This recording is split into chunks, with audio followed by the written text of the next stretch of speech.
This is where we take those ideas that you see everywhere, the ones that flood our feeds, and we really sink our teeth into them to figure out what's fact and what's just folklore. And today we are tackling really seductive myth. It's this idea that the eyes, specifically the pupils, can never lie about romantic attraction. It's a classic, isn't it? It just comes up again and again. This desire to find one single, involuntary, secret code.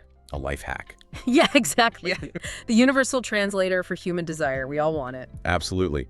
It's Yes. pure internet folklore, maybe even older than that. It's right up there with, reading palms. Right. This idea that if someone's pupils dilate, that's it. It's the ultimate, singular, undeniable sign of genuine romantic desire. It's sold as this trick that tells you this person wants me. And you can see why that story is so persistent. It offers certainty in what is, the most uncertain area of our lives. Human interaction. Exactly. It suggests you can just bypass all the awkward conversation, the mixed signals, the social scripts, and just rely on pure biology. A simple yes or no. But our mission today is to show you that, well, the eyes are windows, and they definitely signal engagement. But the landscape they're showing you is so much more complex than just attraction. It's a classic piece of pop psychology. Compelling, but dangerously oversimplified. So we're setting the record straight. We're giving you, the learner, a shortcut to being genuinely well-informed on this. Precisely. This deep dive is about understanding the real language of engagement. We need to move beyond these single ambiguous tells like a pupil and start looking for reliable behavioral clusters. And this framework, it isn't just for dating. It's fundamental to building rapport at work, to enhancing communication, and just becoming a much more sophisticated social observer in general. Okay, let's unpack this then. I want to start at the absolute foundation. Before we even get to emotional, let's just talk biology. Why does mydriasis, that's the term. Right, mydriasis, pupil dilation. Why does that actually happen? What is the involuntary physiological mechanism behind it? Okay, so for that, we have to zoom right into the autonomic nervous system, the ANS. Right. This is the part of your nervous system that handles everything you don't consciously control: your heart rate, your breathing, digestion, and crucially for us, the tiny little muscles that control your iris, the colored part of your eye. It's the body's autopilot system. Exactly, but this autopilot has two really crucial gears. You've got the parasympathetic branch, which is basically the brake pedal. It's for rest and digest. Okay. And then you have the sympathetic branch, which is the accelerator. That's your fight or flight system. And when we talk about pupil dilation, we are 100% talking about that sympathetic system kicking into gear. When I think fight or flight, I'm thinking adrenaline, quick decisions, survival mode. How does that connect to my eye? Well, it translates through chemistry and muscle action. When your sympathetic system gets activated, so you're experiencing high stress or high interest or a huge cognitive demand. Like a tough math problem. A tough math problem, exactly. Or high emotional intensity. Your body releases these neurotransmitters, mainly norepinephrine. Some people call it noradrenaline. Okay, so a chemical gets released. Right. And this chemical, it acts on a specific set of muscles in your iris. So there are two sets of muscles in there. Exactly right. You have these circular ones, the sphincter muscles.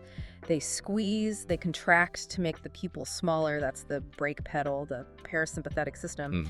But then you have these other muscles, the radial muscles, that run out from the pupil like spokes on a wheel. Okay. And when that norepinephrine hits those radial muscles, they contract, they pull outwards, and that physically widens the pupil. That's mydriasis. So this is fundamentally a survival mechanism. It sounds like if I see a bear in the woods, my body says, okay, we need to take in as much visual information as possible right now. That is the evolutionary purpose, absolutely. It prepares the body for action. Maximize light intake, increase your visual acuity, your peripheral vision. It's an adaptation designed to help you survive, right? And this leads us to the key scientific insight that really debunks the whole attraction myth. The ANS, the autonomic nervous system, it just registers a heightened state of engagement, a state of, what? The technical term is arousal. And crucially, this arousal is nonspecific. That is the single most important distinction we have to hold on to through this whole conversation. The sympathetic system knows that something important is happening, something that demands high attention, high energy. Right. Pay attention. Yes, but it does not assign a value to it. It doesn't know the difference between positive arousal, like excitement or desire, and negative arousal, like fear or anxiety, or even just deep frustration. So you're saying whether I'm terrified by a car backfiring or struggling with a really complex work problem, or looking at someone I find incredibly attractive. The chemical surge, the norepinephrine, and the resulting pupil dilation, it all looks exactly the same to someone watching me. Biologically, yes, exactly the same.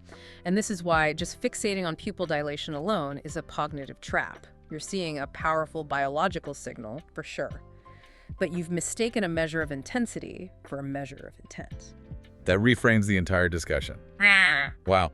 So since dilation just signals this general, non-specific arousal, context is everything. Context is king. So if we're in these complex social settings like a DEEC or a networking event or a work meeting, what are the most common non-romantic things that trip people up? The things we need to rule out first. This is what I call the debunking table. There are 5 major culprits that almost always explain what people misinterpret as romantic interest. You have to consciously check these off your list before you even think about attraction. Okay, lay them on me. Let's start with, I guess, the most obvious one, physics. Number 1 is the absolute non-negotiable, low light. This is the most basic reflexive function of the pupil. If you're in a dimly lit restaurant, a movie theater, a cozy bar, even just standing in the shadow of a building, Your pupils are going to be wider. they have to be. It's purely environmental. The radial muscles are just trying to pull in every available photon to help you see better. Which means the setting for like 90% of all first dates, the moody, softly lit restaurant, is basically engineered to create the illusion of intense attraction. And it's engineered for it. Exactly. If someone comes to me and says, their eyes were huge on our date, my very first question every time is, was it dark? It's physics, not flirtation. You have to rule out the environment first. Okay, so that's number 1. What's the next most common confounder, say, in a work meeting or a really serious conversation? Number 2 is cognitive load. This is just a measure of how hard your brain is working. Got it. Studies in psychophysiology have shown again and again that as the brain works harder, solving a tough problem, trying to recall a complex memory, processing difficult information, the pupils widen measurably. I always just thought of that as, the wheels are turning. But why is pure mental effort tied to that fight or flight response? Because from the nervous system's perspective, intense problem solving is a form of vigilance. The brain needs to allocate maximum resources to the task at hand. It has to filter out distractions and focus its energy. The sympathetic system just supports that resource allocation. So here's the scenario. I'm talking with a colleague about a really complex financial model. Their pupils are huge. Right. And I might think it's because they're captivated by my charm, but really it's because they're genuinely struggling to understand the spreadsheet. They're concentrating on the idea, not on you. That is a massive, massive takeaway. Their dilation could be a sign of respect for your intellectual argument, not a sign of romantic intent. Okay, so we have low light, we have cognitive load. What's number 3? Number 3 is emotional intensity, and this covers the whole spectrum of powerful feelings. Any strong emotion, fear, extreme excitement, shock, surprise, even deep anger or passionate joy, all of it will trigger the sympathetic response. Remember, the system doesn't care if it's good or bad. So if I'm telling a really gripping story about, a near miss I had on the highway, or if we're both passionately debating a movie we just saw, the shared emotional energy causes the dilation. Yes. In that moment, you're creating an atmosphere of intense emotional stimulation. The vividness of your story or the passion of the debate, that's what's driving the arousal. So their dilation means they're highly invested in the subject matter and the emotional temperature of the room. And that often gets mistaken for investment in you, the person. That makes perfect sense. Okay, what about the factors we might not even think to look for? Number 4 is drug use or certain medications. This is so important to acknowledge. A lot of substances, and not just illegal ones, caffeine, amphetamines, certain antidepressants, even some cold medications. Oh, yeah. Oh, absolutely. And of course, things like hallucinogens. They act as direct, the term is sympathomimetics. They mimic or enhance the effects of the sympathetic nervous system, so they cause pupil dilation, regardless of the environment or the conversation. That's a huge external factor. It just voids the entire observation if you don't account for it. Instantly. And finally, number 5, pain. Any sudden physical discomfort, a sharp headache coming on, a back spasm, even just bumping your knee hard on the table. Ouch. That will trigger a sudden, intense sympathetic response, and you get an immediate burst of dilation. The body is just signaling acute distress, not desire. Okay, let's run a synthesis here to really drive this home. I'm at a cafe with a colleague. It's a bit dim inside. It's low light. Check. They're helping me solve a critical work problem. That's cognitive load. Check. And as they're explaining it, they bump their knee on the table leg. That's pain. Check. Their pupils are going to be maximally dilated, and I would be an absolute fool to interpret that as a sign of attraction. You'd be interpreting a cumulative physiological reaction to 3 different stressors as a sign of romantic interest. The pupil dilation is just confirming a high state of what we call attentional allocation. But the context gives you 3 solid alternative reasons for it. Exactly. And we should probably touch on the history here. Why did this myth get so big in the first place? It goes back to those old studies from the 60s with Hess and Polt, right? It does. Their work was really groundbreaking for its time. They showed people different images. Some were sexually suggestive, some were just neutral, like a landscape, and they measured the pupil response. And they did find a correlation with attractive images, did they? They did, but that's where the interpretation got, let's say, sensationalized, especially by the media, who were looking for this quantifiable truth serum for desire. Of course. What Hess and Polt were really measuring was general interest, general arousal in the content. It didn't matter if it was a provocative image, a picture of a baby, or a complex piece of art. They were just showing that our pupils dilate when we're paying more attention to something. Later, much more nuanced research confirmed it. Dilation is a measure of attention and workload, not an exclusive sign of romantic lust. So the final verdict on pupil dilation is, it confirms high engagement. And engagement is, a necessary prerequisite for attraction. Yes, it is. But you absolutely have to rule out all those non-romantic causes first. If you can't rule out those 5 factors, the dilation is basically meaningless as a sign of attraction. Precisely. And if this resonates with you, if you've ever had that moment where you misinterpreted a colleague's huge pupils as something more, we'd love to hear about it. Let us know in the comments. It's amazing how this science intersects with real-life mix-ups. Okay, this is a massive paradigm shift. We've just established the severe limitations of looking for a single, isolated tell like the pupil. So if we accept that the body speaks in paragraphs, not single words, where do we shift our focus? What's the new framework? We shift from an internal, ambiguous physiological signal to external, observable behavioral signals. You have to look for a cluster of behaviors, a synchronized set of actions that all point to the same thing. A desire for proximity, for shared attention, for shared space. A conversation between 2 nervous systems, you said. That's exactly what it is. When someone is attracted to you, their body is signaling alignment, physical alignment, psychological alignment, even rhythmic alignment. It's a dynamic process. And why is a cluster so much more reliable than just one tell? It's the principle of redundancy. Think about it. If you have 5 different, independent, and largely subconscious channels of communication, things like body orientation, grooming, mirroring, proximity, and they are all signaling the same message, The probability goes way up. it skyrockets. It becomes almost impossible to consciously fake a synchronized behavioral cluster for any length of time. The conscious brain is too busy managing the conversation to also manage all those tiny subconscious motor actions. The body is honest because the brain is distracted. That's the key. These clusters are hard to consciously manipulate. So let's do it. Let's dive into the top 3 most reliable, nonverbal signals that form this attraction cluster. Let's do it. Let's start with orientation. It sounds simple, just facing someone. But I have a feeling it goes deeper than that. You said earlier that the feet are often the most honest part of the body. Why is that? Orientation is maybe the most fundamental signal because it dictates the potential for any interaction at all. The core principle is evolutionary. We point our ventral axis, the soft, vulnerable part of our body, we point that towards things we're interested in. And away from things we see as a threat. Or just things that are irrelevant. We protect our core from what we don't trust or care about. And in a social setting, the feet are so critical because they dictate the body's intended direction of travel. They're aiming at the exit. They're aiming at the target or they're aiming at the exit. Your face is trained from birth for social smiling. Your hands can be put in your pockets. But your feet, they're controlled by these deep, honest motor programs. So what does good, strong orientation look like when it's signaling interest? It's full, it's open, and it's close. So the signals of interest would be 1, full torso alignment. The chest and the hips are pointed directly at you. Not just the head. Not just the head. Number 2, feet alignment. Both feet are angled toward you. If one foot is pointing toward the door or another group of people, the body is signaling that it's ready to disengage. I see that all the time. And number 3 is proximity seeking. This is a slight, unprompted lean-in. It subtly shrinks the physical distance between you.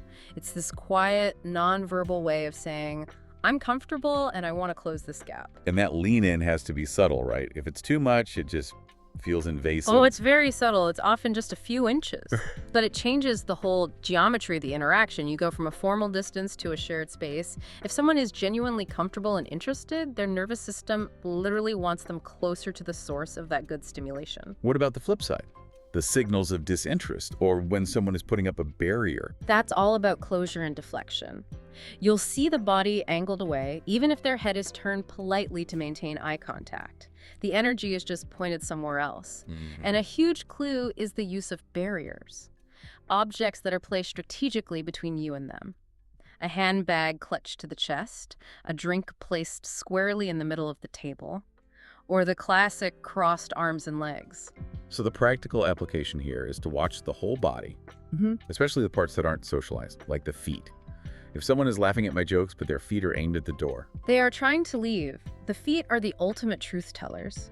Their body is signaling, I am ready for immediate flight, no matter what polite sounds are coming out of their mouth. Okay, let's move to the second pillar. Mirroring, or isopraxism. This is that subconscious dance of connection.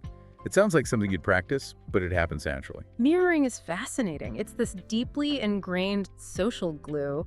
It's the subconscious imitation of the posture, the gestures, the rhythm of the person you're with. Researchers call it the chameleon effect. The chameleon effect. It's the body's way of saying, I get you, I'm like you, I'm in sync with you. It speaks directly to affiliation and rapport. So if I say, rest my chin on my hand while I'm listening, a few seconds later they might subtly adjust their own position, maybe rest their wrist on the table or something. That's a perfect example. And the two key words there are subtle and delayed. If I tilt my head and you immediately perfectly tilt your head, it feels like mockery. It's weird. Right, it's conscious, it's creepy. It's creepy. The genuine signal happens when their motor system subtly adopts aspects of your posture after a delay, maybe 5 to 10 seconds. This tells you two things. First, that their brain is highly focused on you, and second, that they feel comfortable enough to let their guard down. That level of focus must be incredibly high for the brain to start automatically copying someone's physical posture. It is a profound sign of rapport. I mean, think about it. Our brains are constantly trying to predict and synchronize with our environment. When mirroring happens, it suggests their neural systems are working to minimize the distance between you and maximize the psychological closeness. They're not just processing your words, they're processing your entire physical presence. Does this go beyond just gestures? What about like vocal tone or the speed of talking? Oh, absolutely. The deepest forms of mirroring are rhythmic and linguistic. You'll see people start to subtly match breathing patterns, or they'll adopt a similar speech cadence. They might even start using the same filler words you do. If you start speaking just a little bit slower and you notice they naturally slow their rate of speech to match yours, that is powerful, unconscious mirroring. It indicates deep comfort and synchrony. So we're looking for synchronized dance, not a perfect copy. The presence of genuine delayed mirroring confirms a high comfort level and a desire to maintain that bond. That's a huge indicator. Let's move to the third one. This one is often misinterpreted. Self-grooming and preening. This is where we start acting like animals in a nature documentary. We kind of do, and the underlying function is the same across the animal kingdom. It's a display behavior. It's done to draw attention to the self, to areas of the body that are associated with appeal or status. And it really only happens when the person is aware they're being watched by someone they find attractive. It's the body's way of saying, I need to look my best for you right now. Exactly. It's this momentary internal audit of your appearance that gets triggered by the presence of an attractive observer. The actual behaviors can differ a bit between genders based on what society tends to emphasize. Okay, give us some of the classic female examples. For women, the grooming gestures often focus on presentation and what can be perceived as vulnerability. So you'll see things like hair maintenance, running fingers through the hair, flipping it off the neck, adjusting a hairstyle. Hair is a very strong secondary sexual characteristic. You'll also see accessory play, adjusting an earring, fiddling with a necklace, smoothing a bracelet. This draws the eye to the neck and the collarbone, which are often perceived as areas of vulnerability and attraction. Smoothing clothing, too. Yes, smoothing a skirt or a shirt, just ensuring everything is perfectly aligned. And what about typical male grooming signals? For men, it tends to focus more on presenting status, tidiness, or a subtle increase in perceived size. So you'll see clothing adjustment, fixing a tie, smoothing the lapel of a jacket, pulling down the cuff of a shirt. It's all about attention to detail. A bit of a postural display, too. Definitely. A slight unconscious straightening of the posture, maybe a mild puffing out of the chest when they lean back. It's all suggesting confidence and presence. Or you might see them briefly touch their chin or jawline, drawing attention to their facial structure. So the common thread is this sudden, increased attention to self-presentation. And it's triggered by the person they're talking to. It's an unconscious declaration that says, my appearance matters more right now because you are here. And when you see all three of these categories together, orientation pointed at you, subtle mirroring of your gestures, and these little moments of self-grooming all happening alongside that high engagement. The pupil dilation. Yes. That's when the evidence for attraction becomes overwhelmingly compelling. You've moved from one little circumstantial clue to a strong, synchronized, undeniable cluster. This is a huge help. We've defined the cluster. Now, how do we actually put this into practice? We don't want to turn into, human lie detectors. That sounds exhausting, and you'd probably get it wrong all the time. We want to be better, more empathetic observers. How do we gauge interest holistically without being, intrusive about it? That mindset shift is absolutely crucial. The goal is not to catch someone in a tell. It's to gauge comfort, investment, and rapport. If you approach it with genuine curiosity about their level of engagement, not just a hunt for romantic desire, this information becomes useful in every single part of your life. We can actually structure this into 5 concrete, actionable steps. Let's walk through them. What's step 1? Step 1. Establish a baseline. This is the absolute non-negotiable starting point. Before you even really start the deep interaction, just observe their general demeanor. How do they normally hold themselves when they're alone or talking to someone else? Do they fidget all the time? Do they habitually cross their arms when they're just thinking, what's their normal amount of eye contact? Why is this baseline so incredibly important? Because it lets you filter out their natural mannerisms from the responsive signals they're sending to you. If someone is just a naturally fidgety person, you don't mistake that for nervous attraction. You have to distinguish their personal noise from the signal that's directed at you. Okay, baseline established. We know what's normal for them. Now we can start reading the cluster. What's step 2? Step 2, observe and test orientation. So we know that where the feet and torso are pointed is a very honest signal. First, just observe the alignment. Then, if the conversation is flowing well, you can perform a very subtle test. Slightly shift your chair or lean your body just an inch or two toward them. And what am I watching for after I make that little move? You're watching to see if they unconsciously adjust their posture to maintain that full alignment, to maintain that proximity. Or do they instinctively lean back, increasing the distance?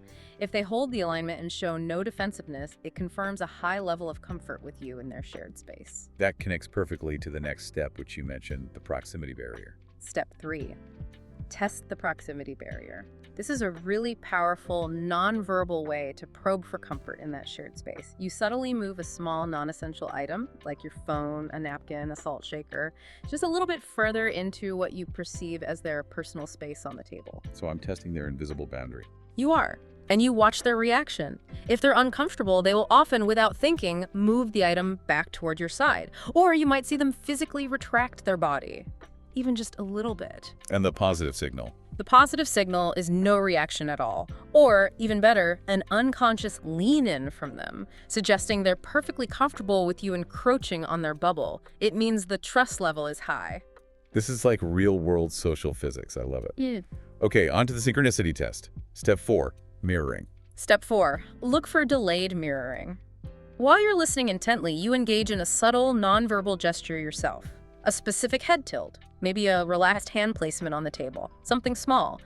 Then, and this is critical, you wait 5 to 10 seconds. Don't stare, just keep the conversation going and observe peripherally. And if they follow up with a similar but not identical gesture, That's your high confidence signal for rapport.